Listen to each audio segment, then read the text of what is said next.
아닙니다. 안녕하십니까. 예, 어떻게 한 주 동안 건강하셨습니까? 날이 무척 추워졌습니다. 비록 바깥 날씨는 춥지만 마음에 화사한 봄이 찾아오길 기원드리겠습니다.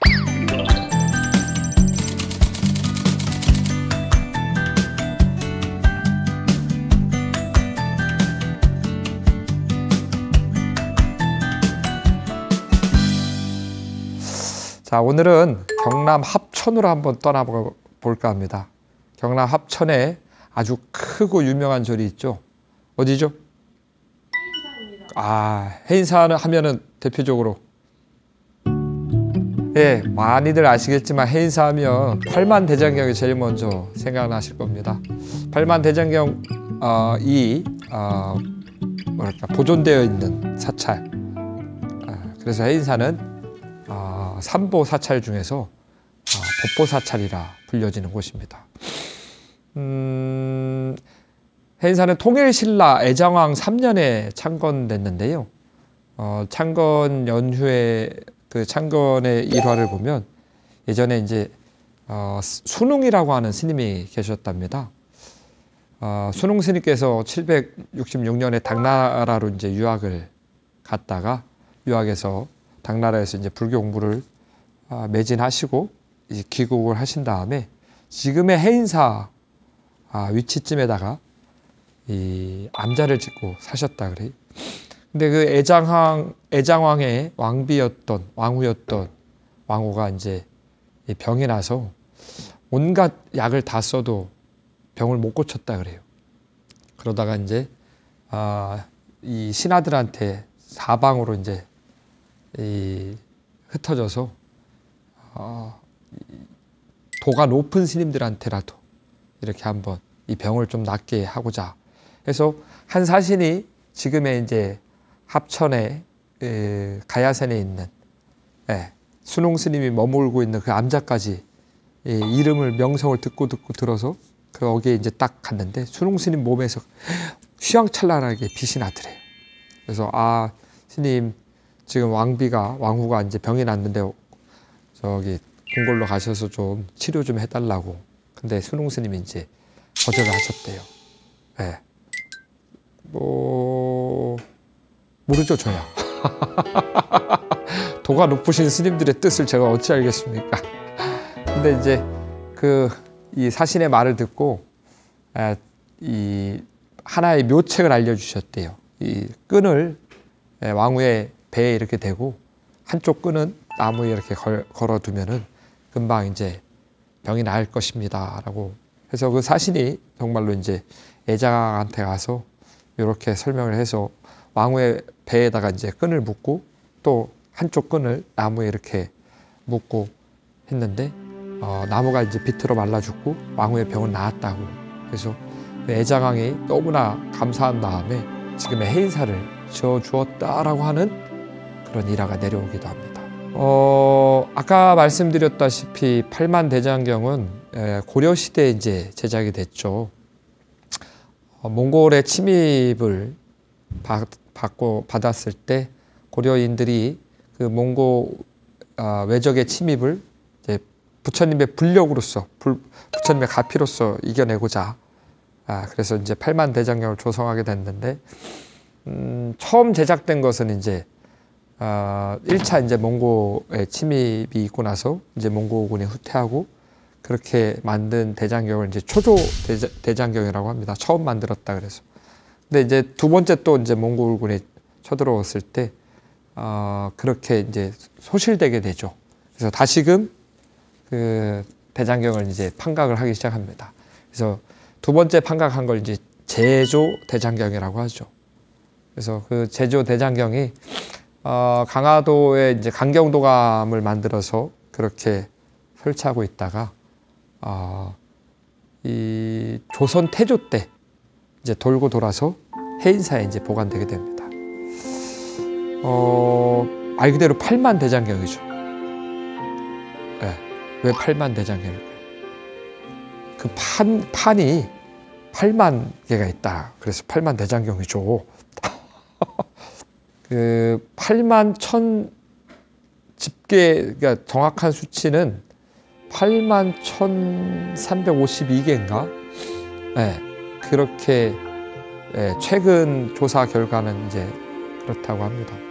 그래서 지금 지구상에 현존하는 대장경 가운데 가장 오래된 대장경이고, 물론 이제 저기 해인사 8만 대장경보다 먼저 간행된 대장경류가 있었는데, 북송판이나 이제 그런 게 있었는데 다 소실되고, 지금 현재 우리 해인사에 보관되어 있는 대장경이 현존하는 가장 오래된 대장경의 판본이라고 할 수 있습니다. 예, 그래서 8만 대장경은 해인사의 대표적인 유물이라고 할 수 있습니다. 근데 이 8만 대장경이 세계 유네스코 기록문화유산에 등재가 되죠. 근데 그것보다 더 일찍 등재된 게 있습니다. 장경판전 말대로 8만 대장경을 보관하고 있는 건물입니다. 이것은 8만 대장경보다 더 일찍 세계 문화유산에 등재가 됐죠. 그만큼 이 유일한 건물이라고 하더라고요. 조사를 해보니까 8만 대장경을 보관하고 있는 곳 나라도 드물지만 그 대장경을 보관하는 건물, 그 기능만을 위한 건물도 이 장경판전이 유일하다고 합니다. 그래서 8만 대장경이 이제 나무로 만든 거잖아요. 그 나무로 만들다 보니까 이제 습기에 많이 취약하다고 해요. 근데 이제 이 장경판전이 그 온도와 습도를 조절하는 그 과학적 기술을 이렇게 어떻게 보면 다 함축되어 있는 거죠. 그래서 바람의 흐름이나, 그래서 창문을 달리해서 이제 바람의 흐름을 조절하고, 그 다음에 이제 밑에서 올라오는 땅 밑에서 이제 올라오는 습기를 막기 위해서 그 밑에 숯도 깔고, 또 이렇게 소금도 깔고, 재도 이렇게 석회도 이렇게 깔고 해서 그 습도와 그런 것을 정말 과학적으로 잘 맞춰서 그렇게 이 대장경이 지금까지 잘 보존되어 있다고 합니다. 그래서 해인사를 방문하시면 지금은 어떻게 상시 관람이 될지는 모르겠어요. 근데 아마 이제 건물 안으로 들어가서 볼 수는 없고 건물 바깥으로 해서 이렇게 대장경의 모습을 아마 볼 수 있지 않을까. 예, 그렇게 해인사 방문하시면 꼭 8만 대장경을 한번 관람하셔야 되지 않을까요? 가장 대표적인 유물이니까. 그리고 이제 좀 유명한 게 뭐가 있냐. 조사를 해보니까 해인사의 유물이 어마어마하더라고요. 오래된 절이라서 그런가 어마어마한데, 그 중에서 또 한번 봐야 되는 게 쌍둥이 부처님이라고 이렇게 계신다 그래요. 처음에는 이제 다른 정각에 이렇게 모셔져 있던 부처님이셨는데, 그 모양과 형태가 제작 시기와 그게 동일한 시기에 제작돼서 그 두 부처님을 이제 비로전이라고 하는 한 전각을 지어서 거기 이제 두 부처님을 모셨다 그래요. 그래서 이 목조 비로자나 불좌상이라고 하는 이 부처님 두 분이신데 통일신라 때 조성이 됐다고 합니다. 한 9세기 정도에. 그래서 이 불상은 해인사가 창건될 쯤에 같이 아마 조성되지 않았을까. 그래서 역사 이 문화재 학자들이 연구하기로는 아마 그 정도 시기까지 올라간다. 그래서 우리나라 목조 불상 가운데 가장 오래된, 그래서 가장 오래된 그 제작 연대를 보이고 있다고 합니다. 이 목조 불상 같은 경우는 이 향나무로 제작됐다 그래요. 원래는 이제 대개는 이제 소나무나 은행나무로 불상을 조성하는데, 이 비로자나 이 불상은 향나무로 조성됐다고 합니다. 그리고 이 비로자나 불상에서 나온 저기 복장 유물 가운데 우리 이렇게 치크무늬 같은 보자기 혹시 보신 적 있으신가요? 이게 색색별로 이렇게 한 땀 한 땀 누벼서 이렇게 사각지게 체크무늬처럼. 그렇죠. 네. 근데 이 비로자나 불상 안에 그 보자기가 대표적인 유물 가운데 이 보자기가 그렇게 발견됐다 그래요. 그래서 이 보자기 역사가 우리나라에 되게 오래 전부터 내려왔다라고 하는 하나의 또 반증으로 이렇게 보여진다고 합니다. 그리고 또 해인사 원당함에 특이한 탑이 하나 있습니다.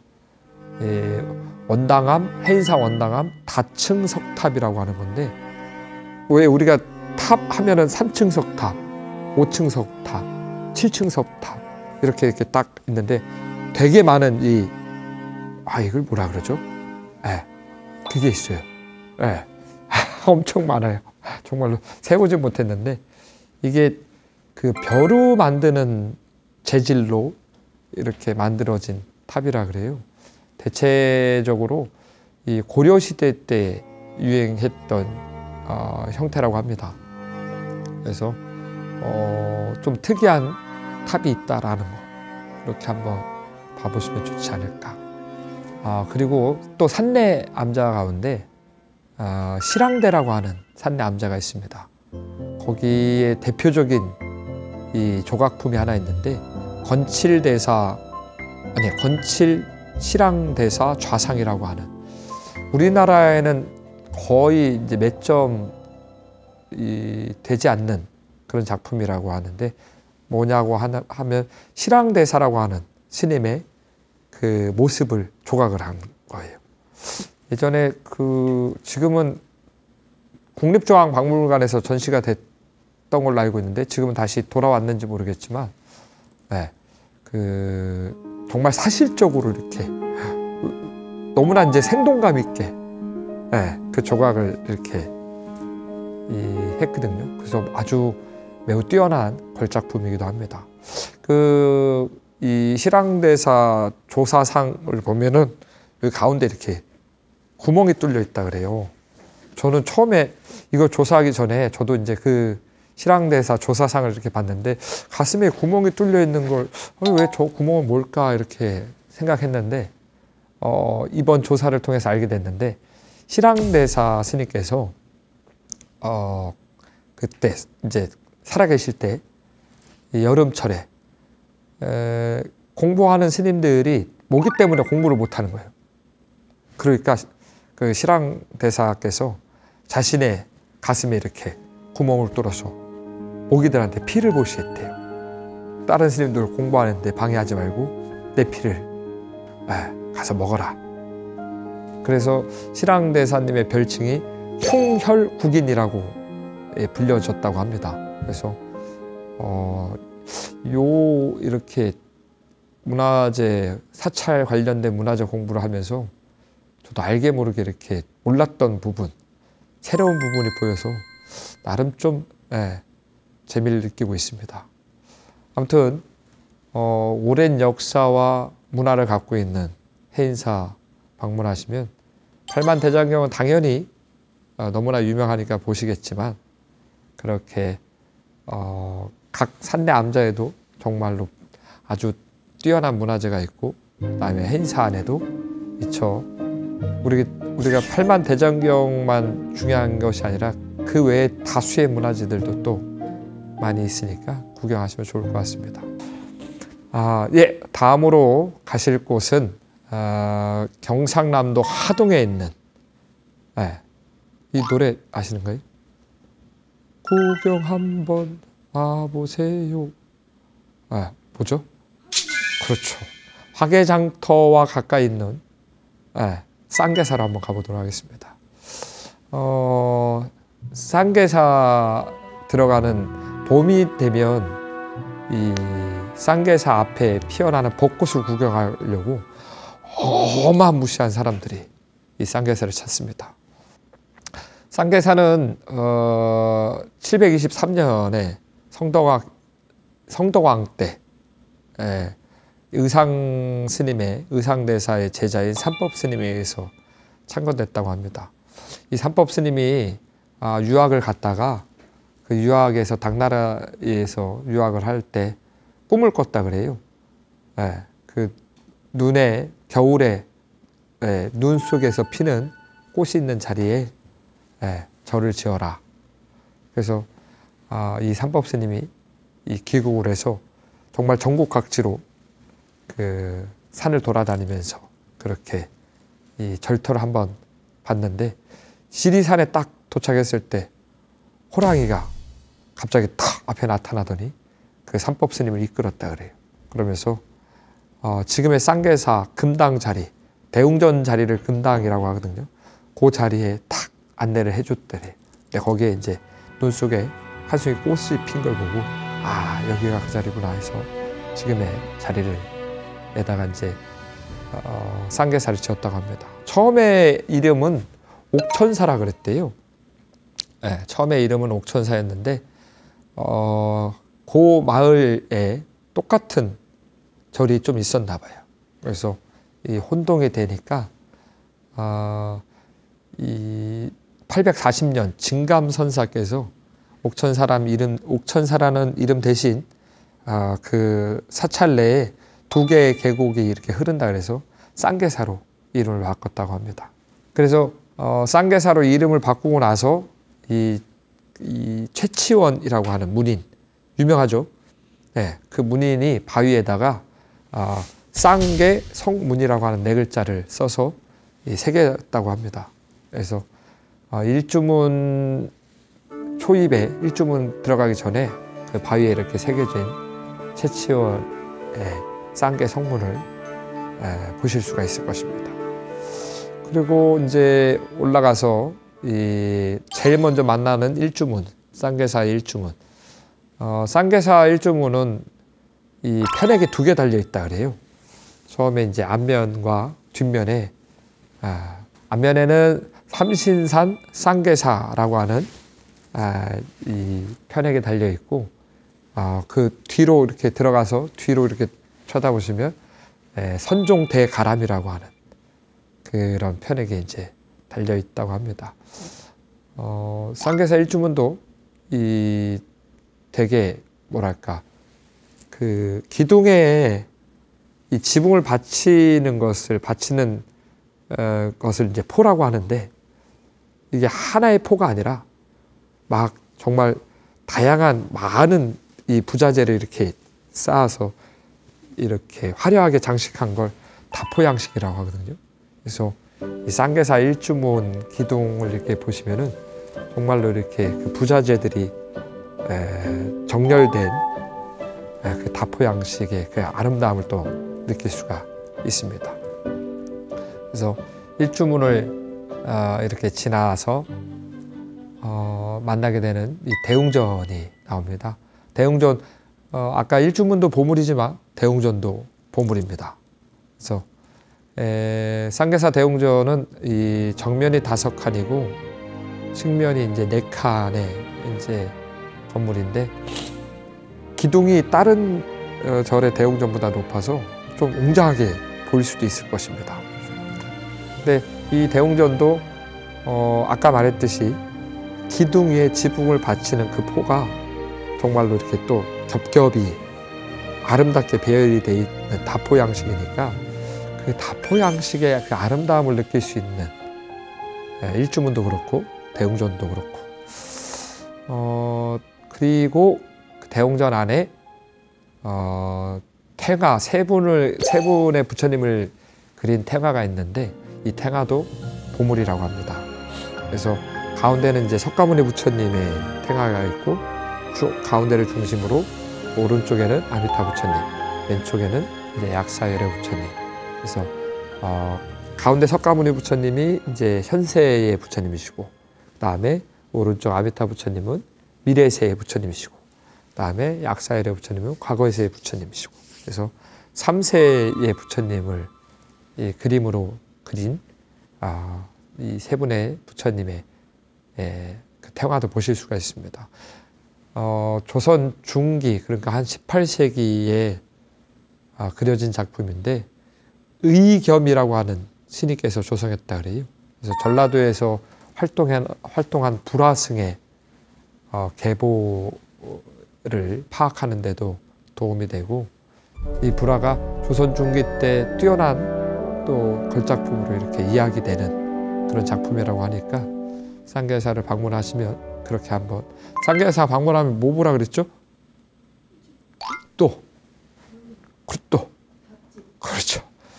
예, 쌍계사 하면 차로도 유명해요. 예. 이 진감선사라고 하는 쌍계사의 이 이름에 연원이 된, 그러니까 옥천사에서 쌍계사로 바꿀 때 이 진감선사 때 이제 쌍계사로 이름을 개명했는데, 이 진감선사께서 이제 중국에서 차를 이제 가지고 오셔서 이 하동에다 이제 차를 심어서, 이 쌍계사가 차로도 유명합니다.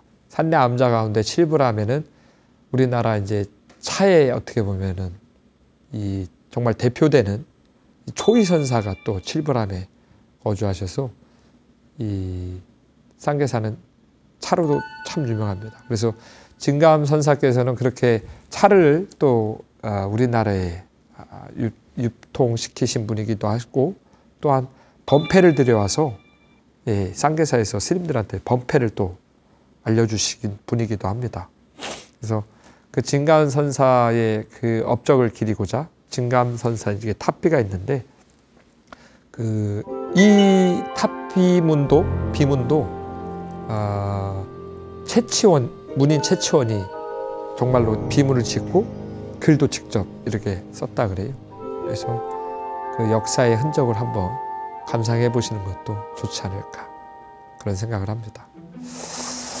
예, 오늘 어떻게 여행 즐거우셨나요? 아는 만큼 보인다 라고 하는 명언이 있으니까, 그래서 그렇게 한번 계획을 잡아보시는 것도 좋지 않을까 싶습니다. 예, 아무쪼록 감기 조심하시고, 아프면 서럽습니다. 감기 조심하시고, 한 주도 마음을 잘 쓰시는 현명한 불자가 되시길 간절히 발언드리겠습니다. 감사합니다.